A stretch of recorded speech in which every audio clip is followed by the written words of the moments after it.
Aaron Farrell is a Welsh-born writer and editor whose work spans travel lit grit and sharp cultural criticism. He's the author of The Lost and Found and the poetry collection Artbeat, the Ekphrastic Spastic, alongside essays that thread music, class, and mental health. A former co-founder and editor at Cape Magazine, Aaron is now restarting his work with V13, where his violent expression columns distilled live experience into clear, hard-hitting prose. Welcome back to the show. You're my first return guest. Did you know that? Oh, nice. Nice. It is my pleasure to return.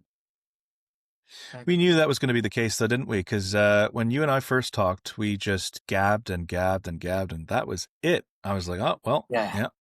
That moment in Step Brothers when they're like, we just become friends? Let's go do some fucking karate in the garage. Let's. Exactly. What's your favorite non-pornographic magazine to masturbate to? Good Housekeeping.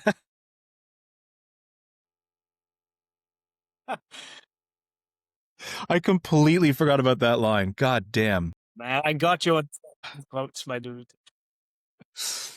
Shit. So last time we were talking about your time leading up to 2020, and I think it's wild to think that like who we were as people 10 years ago versus 5 years ago versus now. Pretty wild. I know for me 10 years ago I was living low in Toronto. Maybe not to the day. Like at the time I was just kind of like, you know, serving and bartending, and I had quit drinking by that point, but like it's just always a punk in Toronto just trying to make it in music. And then I pivoted to writing, and then, you know, we moved to the UK, and it was like, yikes at that point. The pivot to writing, was that like a conscious choice? It was. I'm so sorry. My kids. Hey, buddy, what's going on? Got yogurt on it. It got yogurt on it. Can you change your shirt? Do you want me to help? I'm getting a new shirt now. Amazing. You have it here, folks. I am neglecting the shit out of my sick kid in service of chatting with another parent as well.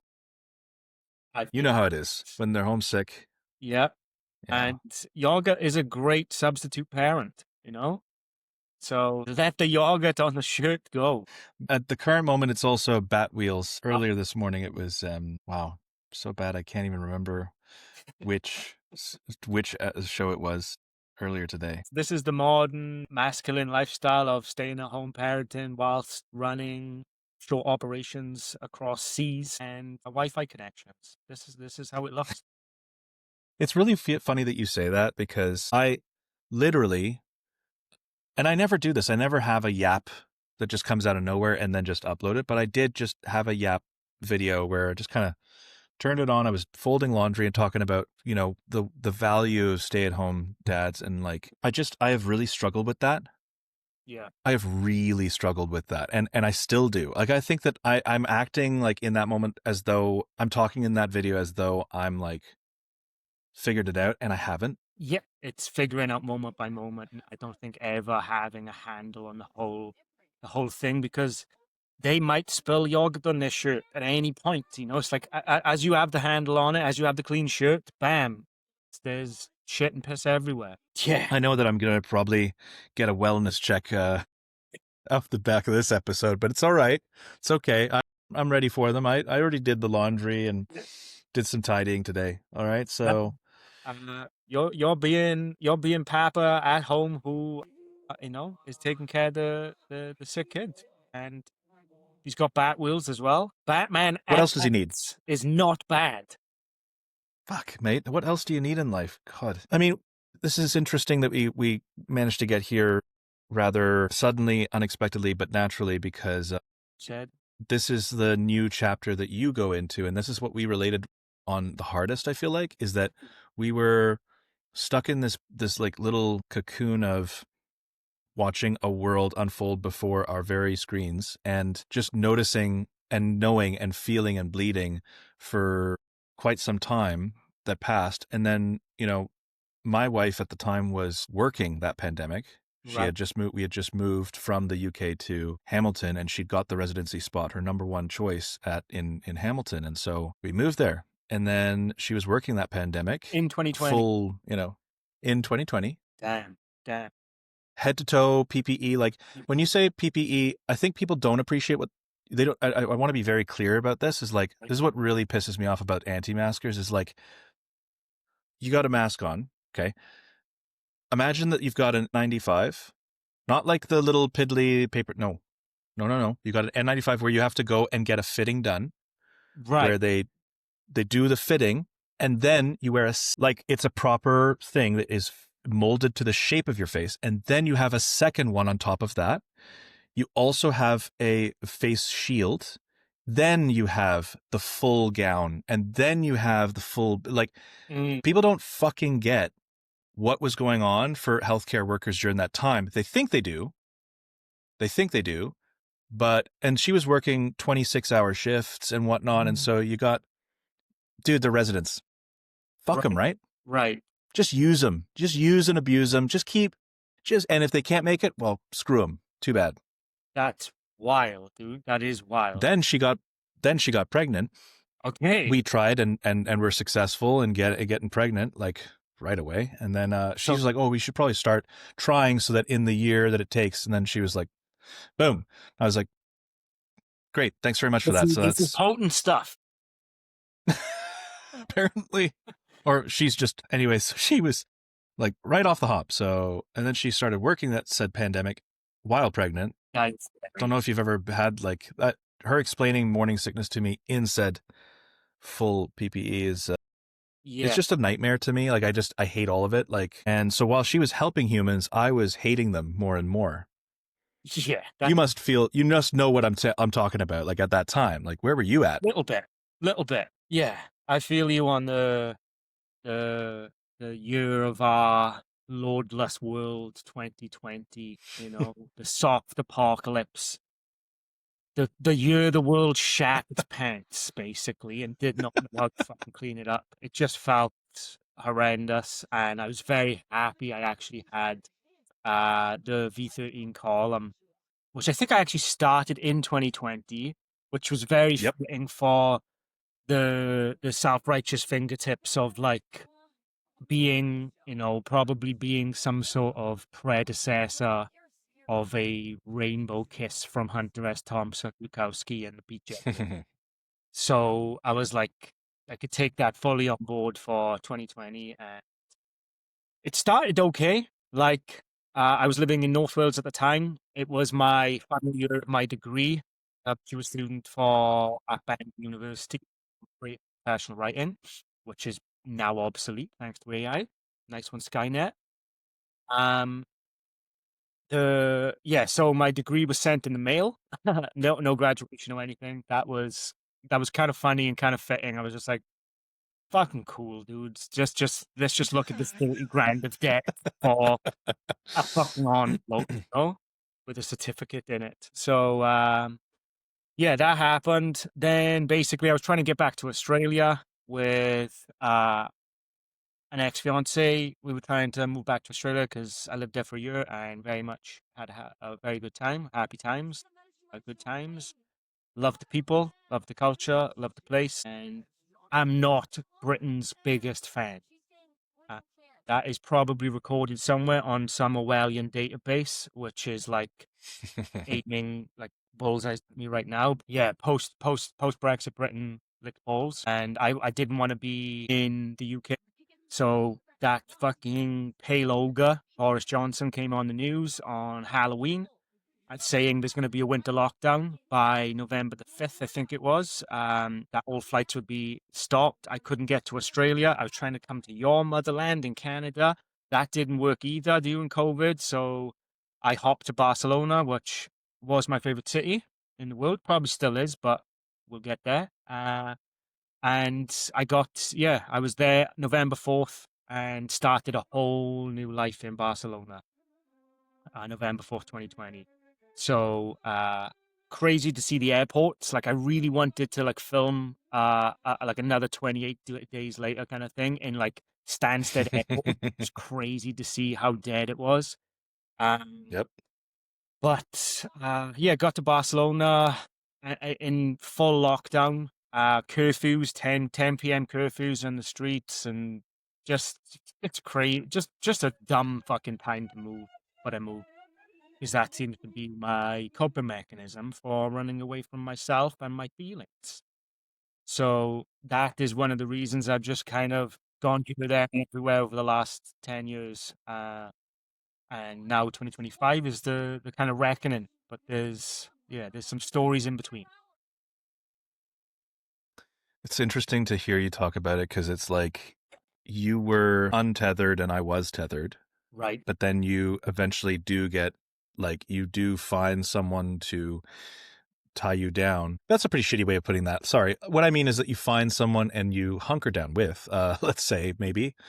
I don't know. How would you explain, how would you present that? I mean, it's this during this time. I mean, you in 2020, you did find, published The Lost and Yeah. Found, which is based off of, if you don't know if you haven't listened to the last episode with Aaron, go and check it out, because that in that he explains a lot of the background behind the book and backpacking and farming in Australia.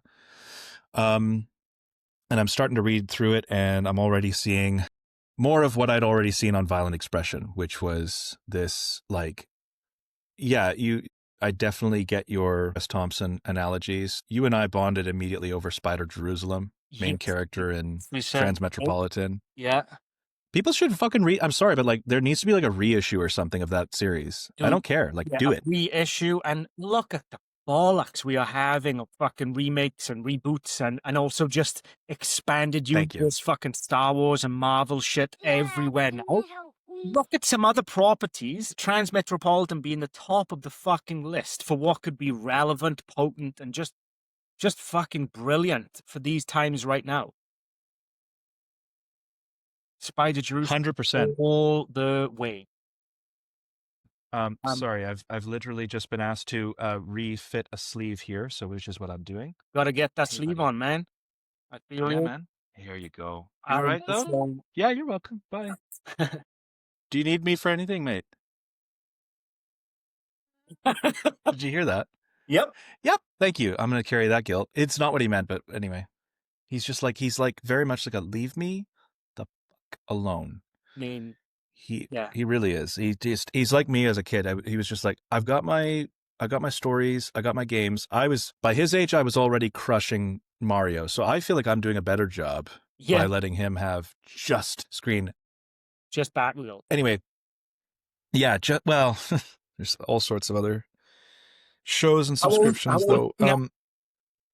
These 4.5, so he's 4.5. I was munching my uncle's Game Boy, munching it. Yeah, dude. Hell yeah, dude. That as well. I did have a little bit later, just a little bit later on. I had that with Tetris and Bubble Boy. Do you remember Bubble Boy? No, didn't really play Bubble Boy, but Tetris, man, is I mean, it's the godfather of all puzzle games, but it felt like it seems so simplistic now to fucking anyone under 30, I'd imagine. But dude, it felt like you were building and destroying worlds when I was like with the, like, oh my God. But there's like, now you've got like Tetris Infinity or some stuff, there's the obvious like kind of evolution and exploitation of it. But man, that thing at like 4, 5, 6, your brain is ready for some puzzling, I think. 100%. He definitely loves his puzzles as well. Yeah. And I did too. I mean, we all did when we were younger. Yeah, I'm going. So I'm sorry, we got off track because naturally, and I did say that this is going to be a bit of an odd episode because we're homesick, but also like if I was going to like wait for the perfect moment, I would never do anything in life, and I think that speaks for creativity as well. Creativity and parenting, especially we are Francis Ford Coppola right now in the fucking jungles of Cambodia, pretending it's Vietnam, shoot it now. That's what we're doing, but we're a little bit less malaria. Just slightly less. I mean, it doesn't feel like it. Only technically. I think we're talking about this pandemic, and I probably think another one's coming because pretty much everyone I know on Earth right now has some sort of lurgy illness, like including myself. I'm on the third round of just phlegm monsters coming out with me. So yeah, Maybe we're heading back in, dude. That's fun to think about. Yeah. I mean, that's it though. Is like, you and I do not shy away from the cold reality. And Right. we also happen to know our history a little bit more than the next person. I mean, I studied it in university, and for you, you've read in that realm so many historical writers that Yeah. you by osmosis know it, and also just happen to be an inquisitive mind. I think where we left off there was that you were in Barcelona and then you moved about. I think, what was your take on society at large? I mean, that's such a big question for you, but let's do it. Just let's unload that shotgun, because Violent Expression is a column that you had some like unadulterated vitriol, but Yeah. it wasn't just more of the same. It felt very much, it was a poetic, it was violent expression in the best ways possible. I mean, tell me more about where you were at when you were writing it. Okay, well, yeah, I think coming off the back of being in academia as a creative, I would say, and I think being an academic and being a creative are quite different things. Neither better nor worse, but I was learning in academia that I wasn't an academic in a lot of the terms they were judging it by, and that I was just very creative minded in another sense. Like, it didn't go down well when I asked about LSD in my experimental writing module. It was not so much about LSD and mushrooms and great psychedelic orgies, but about like just reading a lot of history on writers who did things slightly differently, you know? So coming into 2020, I think I was 27. So I think I turned 27 and was going into 28. And I was like, I didn't do it. I'm not part of the 27 club. So what is my identity now? So I was like, holy shit, I hate the world in so many different ways and so many different versions of how me thinking, and I ain't trying to sound valiant, but me thinking like honor, integrity, truth, these kind of staples for me, which has resonated with me across history, across wisdoms and philosophies and whatnot, and often looking into yourself. And we mentioned last episode about martial arts, and martial arts is my one thing to know 10,000 things. Nothing, you don't get anywhere without truth being like, I'm not fucking good enough here, I need to get better. Without honor in, you disciplining yourself and you going for it yourself without needing watching eyes or videos, and integrity in that, doing what you're going to say you do, whether that is like, helping someone get ready for a fight or going into a fight and knocking someone out. You do it because you say you're going to do it, So me being in the 21st century, I've often felt very misplaced. I kind of feel like that fish out of water time traveling archetype, where I'm just like, what the fuck's going on here? That is a barefaced lie, Mr. Politician, president, fucking whomever. So yeah, I was feeling many, many different things about society, and the violent expression articles were an extension of me kind of just venting, but I would say venting with a poetry, and my prose is often likened to poetry by like the three people who have read my prose. So it's there is a poetry in me, and that poetry comes from an absolute adoration and schooling, not of poems, but of hip hop and hip hop culture and rap music. Being a 90s child, that was really where my adoration of like double entendres, puns, imagery came from, was the rap world, which to me was poetry way before I read Wordsworth and Blake, So I've always felt kind of an old soul, but also part of the modern world too, in those kind of being a geek, but also being like a fucking warrior monk. Do you know what I mean? So that doesn't gel well in the 2020s. I don't feel it's all more, filters and FaceTimes and whatnot. So violent expression seemed like an unnaturally natural way for me to get out some of the feelings inside, and also kind of go, I think we might need someone trying to at least tell the fucking truth in this day and age, whatever that might mean. And I resonate a lot with Don Quixote. I think I might have said last time, this probably, if you ask me on some days, Don Quixote is my favorite novel. And I do resonate with that. I have a superhero complex. I've talked to therapists about, I want to try and make things better by at least giving effort into those things. I do. And writing is that thing which very much I've pulled myself into for the last 15 years. So I put effort into that. So Violent Expression came out of that. I was writing it in lockdown, and the initial lockdown gave me a chance to actually self-publish, because I was like, no one's going to fucking publish these for me. I didn't find V13 until then. So I self-published the first novel set in the travels, the first poetry collection, which is very much a kind of Bildungsroman of my coming of age poetics. And it's a cavalcade, because there's no one real theme or fault in there.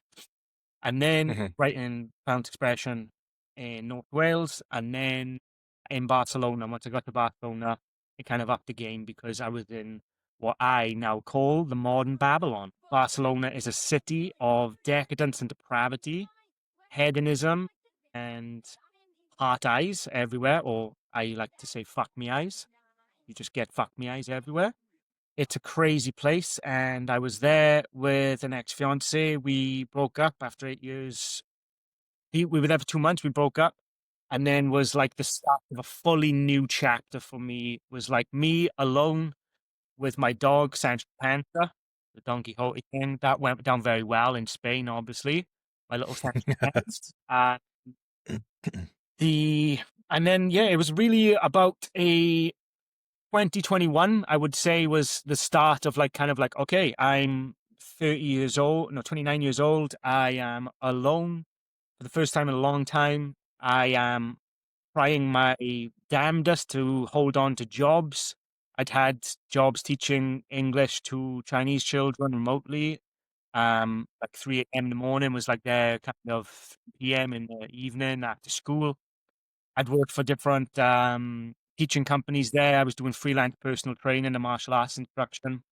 I'm trying to make it work again, but smoking a hell of a lot of weed at the same time, because Barcelona has like the weed clubs, which are, the fucking, and they were still open in lockdown, which was crazy. You couldn't go to like a E65 or Favari for a coffee, but you could go to your weed club for a coffee, and that was okay.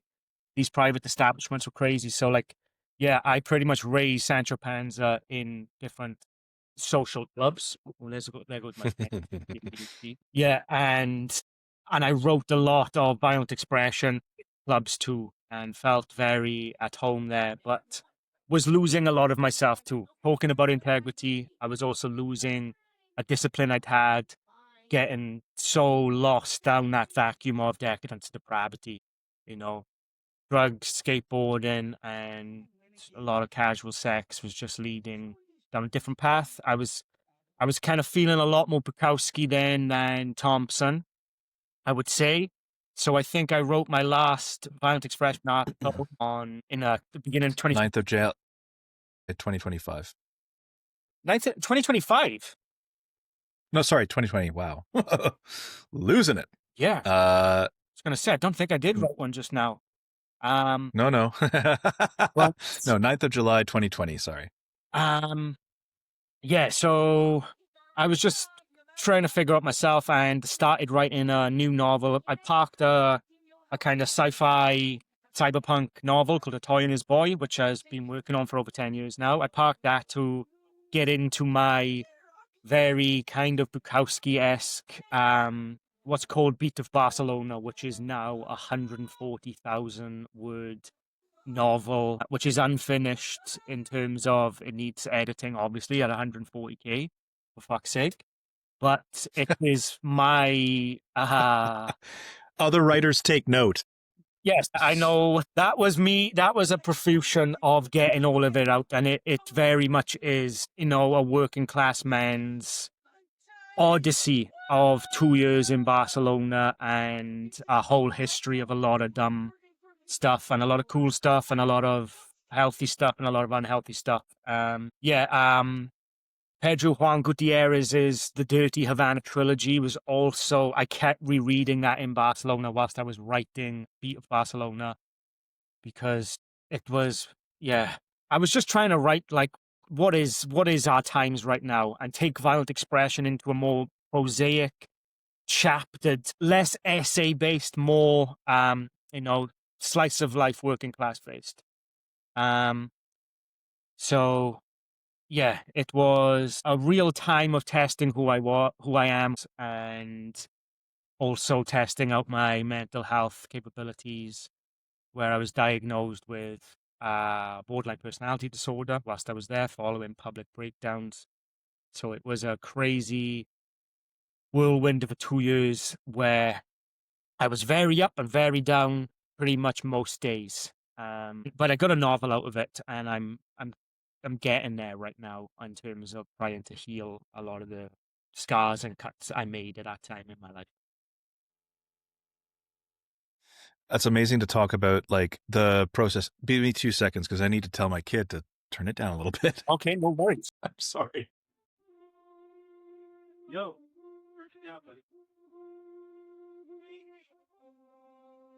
I also have a child. My beautiful baby girl is 2 years old, and I know what Lance is talking about right now, because I was also a stay-at-home dad.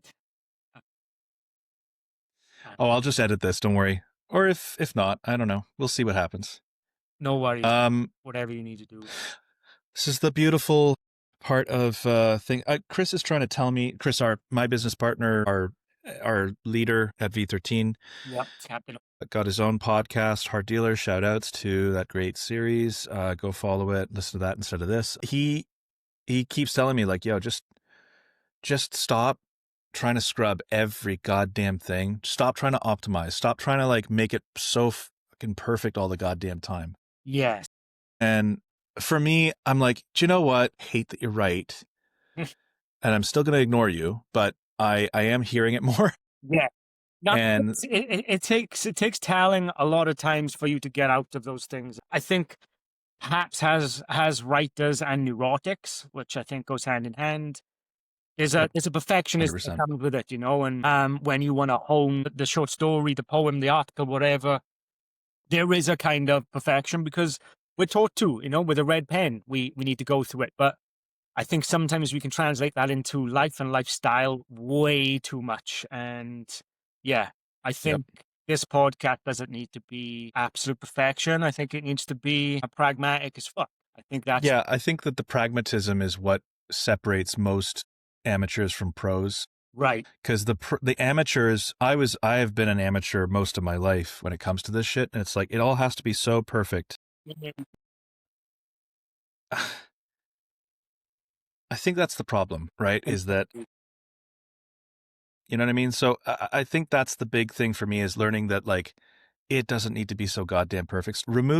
Stop putting up the resistance. Yes. Because I keep doing that. That's Stephen Pressfield's The War of Art. Like, oh yeah, he talks about the resistance, right? So that's one thing that I've needed so many different writers to tell me and give me permission slips in my life. It's really interesting seeing, like, you did it professionally and through that realm. And I think that for you, it must have had a lot more justification. But have you ever felt like you needed permission slips just to write? Absolutely. And I think Barcelona was me kind of going, let's fucking kill the perfection. Let's actually get down to like the pulse of it, the beat, because that is recurring and almost like infinite metaphor within this. Whatever beat means, beaten, whatever. Let's get down to that without so much presentation or meeting what I thought my lecturers wanted to hear, or actually going railing against that. And even I think sometimes we can give ourselves permission to not write like ourselves, because we're trying to hone something in a way, Yeah, good point. Really good point. I think Beat of Barcelona was perhaps probably the first book. I'd written poems which were very raw, candid, emotional, honest. I am very honest as a person. I truly believe it is the best policy in a lot of ways. Like I just I just want to exist in truth, and I think that's what fucking kills me about this Anthropocene era is we are very much post every fucking sensible thing. But in terms of creativity, permission is something you must, as an amateur, you're looking for permission. You're looking for who's going to commission me? How can I get this?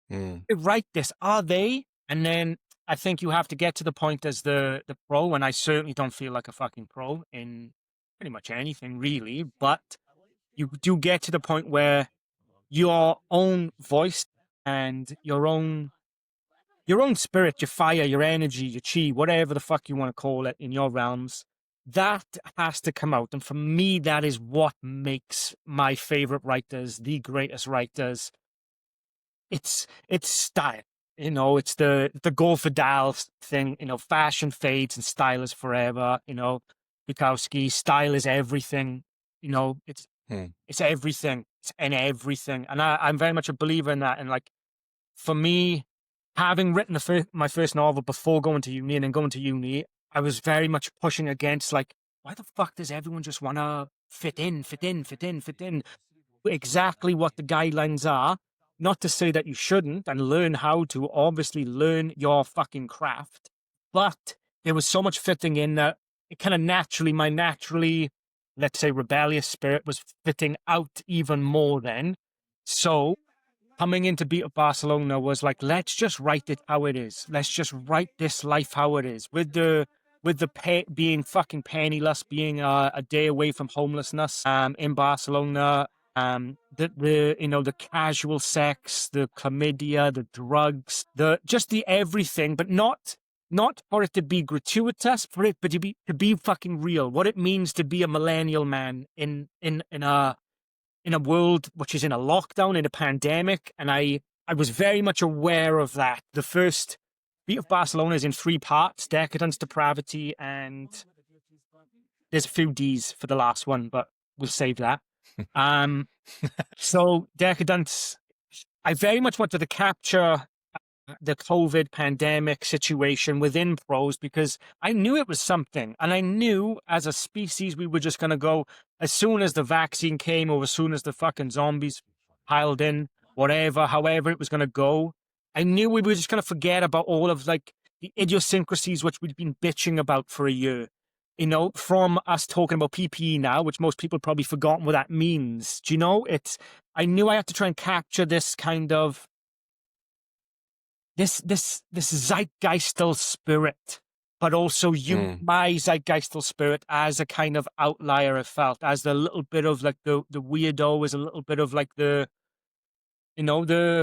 would say the doomsayer in a way, the kind of the end is nigh, but everyone's just spitting at you, but also kind of being part of it too, using Tinder and Bumble to just have the most casual sex, because in the pandemic, I think you couldn't really have a date, it was Netflix and chill as such, as the kids call it. So it all just became a swirl of identity, whereas I felt like I was really trying to output my identity, but I was also trying to figure out what the identity was, having lost certain disciplines which I'd held on to for 30 years, having lost certain outlooks of like, dude, what are you doing, man? Like, and also trying to just capture what that zeitgeistal spirit meant. The 2020s onwards, I really feel like we've hit a different stage. We have literally hit the Anthropocene era, of the world is human now as such.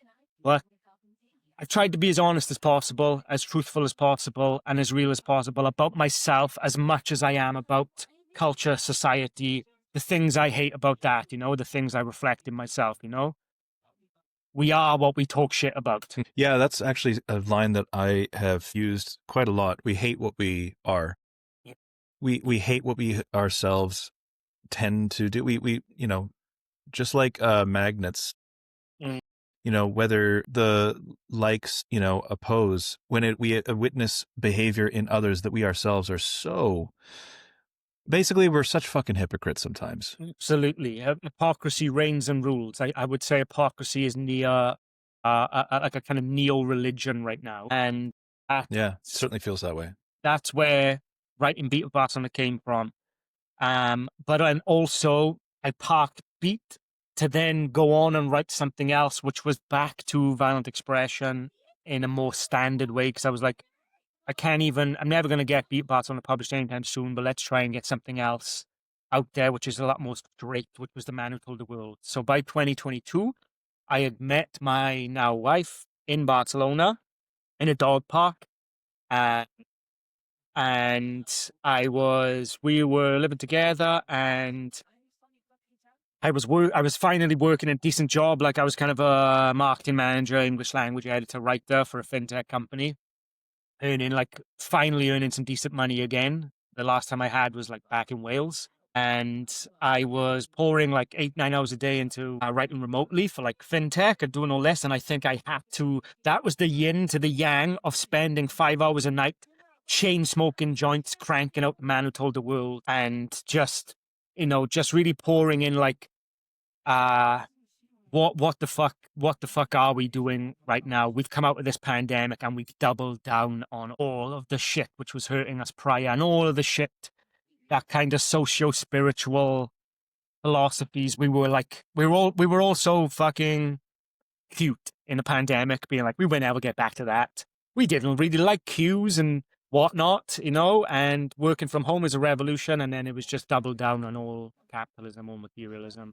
And so that's where The Man Who Told the World was born. And I'll say this right now, I don't think I ever would have written The Man Who Told the World had I not been writing violent expression before, because I basically feel like it's 10 chapters of elongated violent expression articles. So that was written in 2022, and then I left Barcelona at the end of 2022. And moving away, say that again. I just went, because it's just, yeah, a lot. It's a lot. And by that point, it's funny because at the end of 2022, I was having my own breakdown. Right. At that point, it was August 2022 when I had tried being a stay-at-home dad for 8 months, and we had gone to Kingston, Ontario, and it was just for a placement for my wife had like a work placement there, and it was for a month. So we were there with my kid. I was already very isolated. Everything was just miserable. I was just failing at everything. It's zero fault of the child. It's just the circumstances that come about. But this is a kid that needed way more. And now we know that he's on the spectrum, autism, and like the mildest that there is, but like it still explains and validates so much of that period. Right. The constant like textures, sounds, developmental like idiosyncrasies, and all sorts of just. And so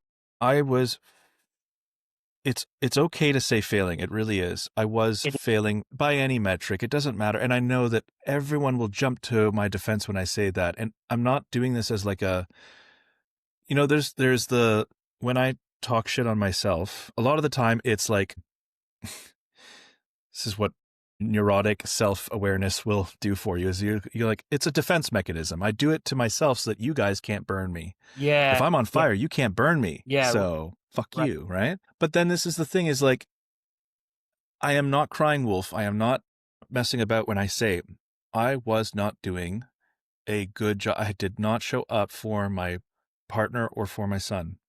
Right. I just wasn't. I was well into my own shit. I was not writing. I was not doing any of that stuff. I was like obsessed with magic cards and gaming and like just trying to, I had such horrific identity issues, man. And I'm like, who the fuck am I? Like, what? I'm such a loser and blah, blah, blah. And it's just like, and it's so funny because it's not so funny. It's so brutal because that shit will come back to haunt you if you let it. Like, it's very easy.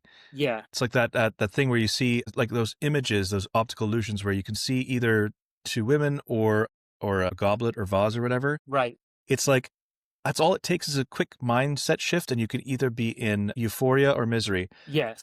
I feel like maybe most people are able to like have a middle experience, but Yeah. for people like you and me, I think some people see like the smiley face, do you know? yeah, they're able to see something that's like, it's not too for people like you and me. It's when we suffer so much, and when we are happy, we are joyous.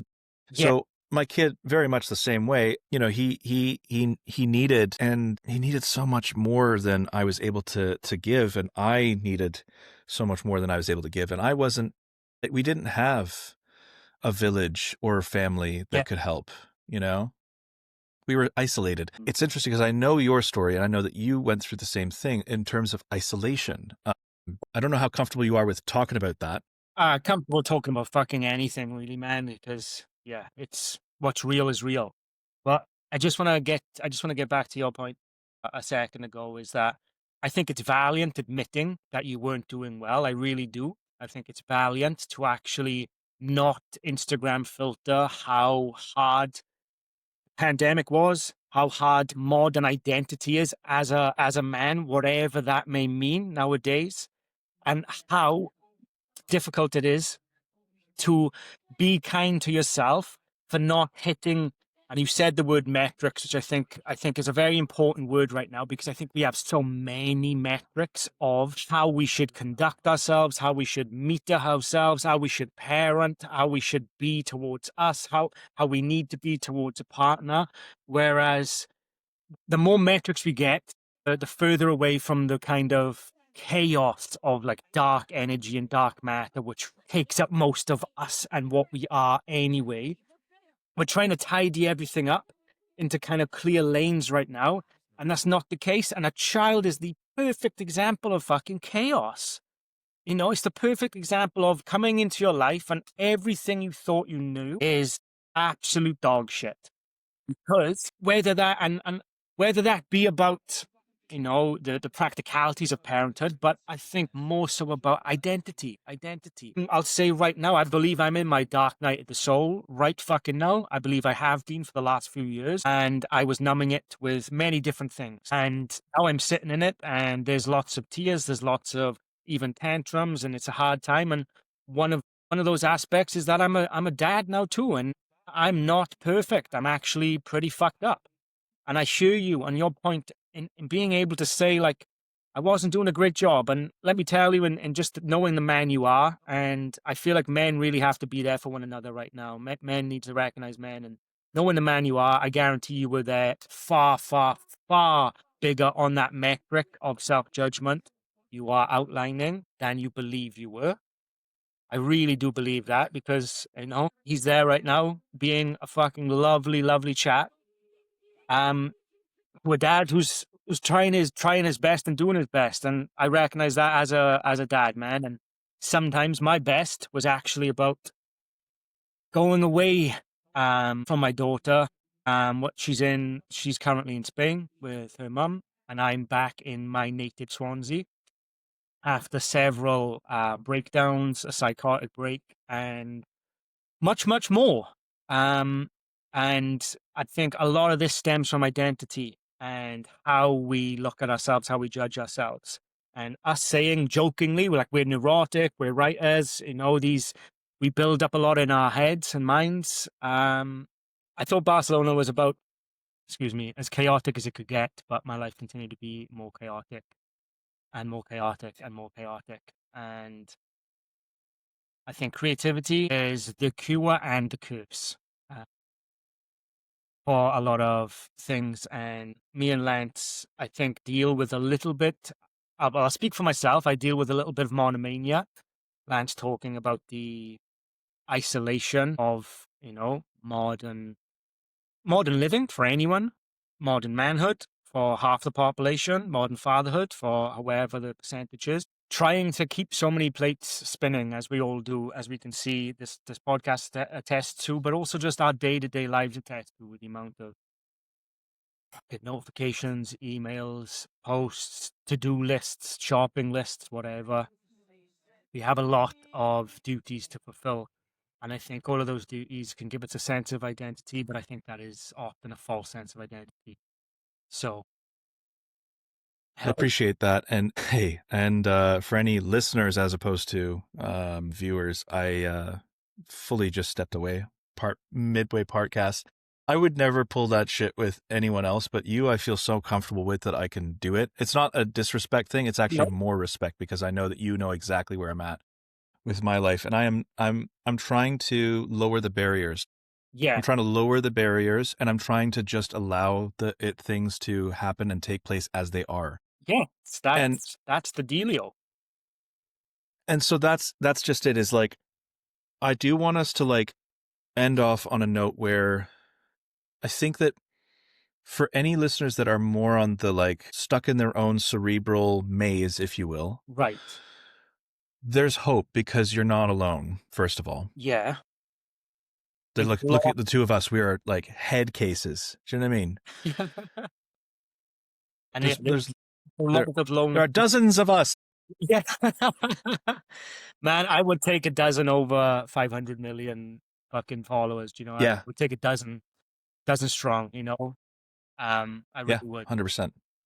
But And that's it. Is I'm trying to build that. And in building that, you start to realize like who definitely isn't and who definitely is. And it becomes so much clearer to you. And so that's why you and I are going to make this a lot more regular, because when it talks to make break, I think that I see so much in your process.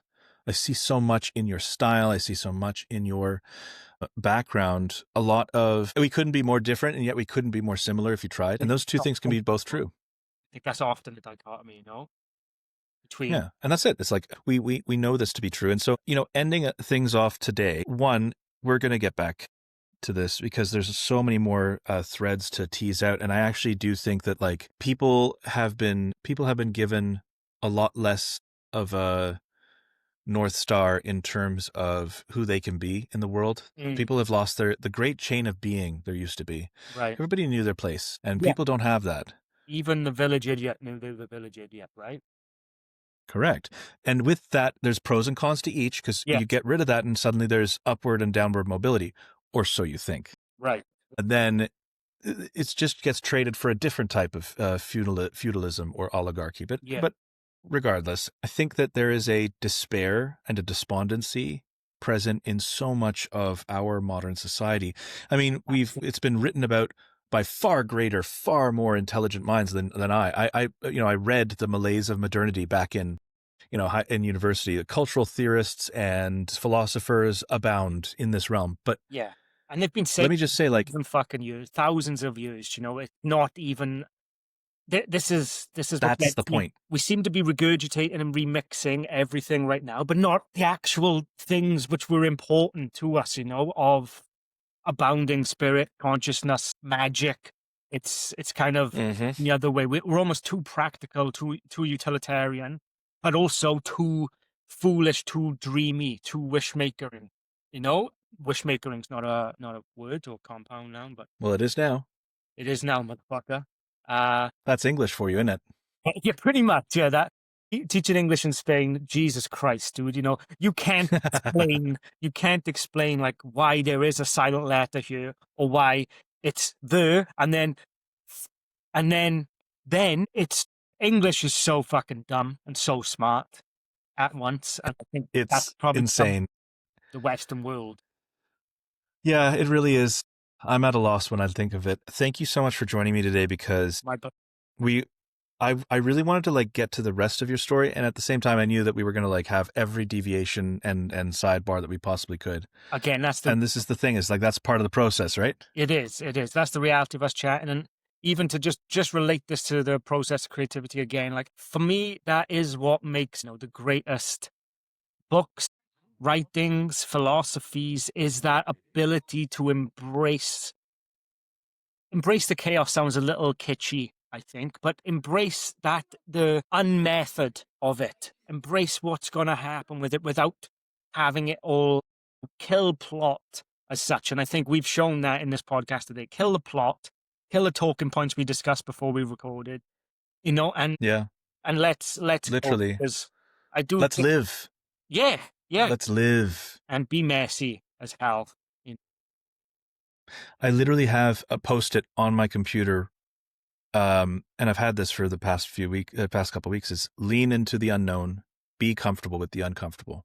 Amen. I keep on trying to maximize and optimize and level up and Yeah. and make things as efficient as possible. And do you know what? It causes me no end of grief, It does, and it causes me no end of suffering, doesn't it? You know, man. And I'm not a system. it's not a system because that's the problem. We're trying to make something systematic, i.e., the human spirit. And I'll keep on banging about this. We'll probably go into this many different episodes about Yep. spiritual alchemy and whatnot. But one quote that's kind of banging in my mind very recently, as I'm trying to deal with a whole world of shit, from potential homelessness and distant fatherhood and many traumas and all of this kind of stuff we all know that we're all kind of going through right now in terms of a mental health crisis. But what's kind of nice, as sometimes a very righteous wrong man and sometimes a very wrong righteous man, is the quote from Carl Jung. The mind does not oscillate between right or wrong. No, the pendulum of the mind does not oscillate between right or wrong. It oscillates between sense and nonsense. And that, for me, has been something to really hold on to when I am, like, I'm talking shit to myself. I'm doing the horrible, self-loathing, unworthy piece, to just understand that, man, there isn't a right and a wrong. Again, as a guy with a therapeutic superhero complex, that is good for me to go, it's not so right and wrong, dude.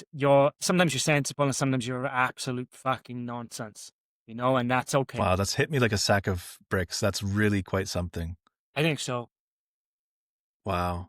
Yeah. Like, whoa. One of the things I love about that man, especially, which I don't think is often attributed enough to him, even though much is that he really takes in the Eastern viewpoints, philosophies, ancient pieces of what spirituality is, and his Western mind is kind of Freudian inspirations, and combine Yeah. a newer understanding, which I think is far, far more tactile in this world. And I've written this in bios myself, but I believe, and I've spent quite a lot of time in Asia, that I'm a kind of Western mind and Eastern soul. And I do think that is something quite potent right now. And I think we need it right now in the West, a little bit more Eastern soul, Eastern mindedness, Eastern philosophy, and understanding that it isn't A or B, in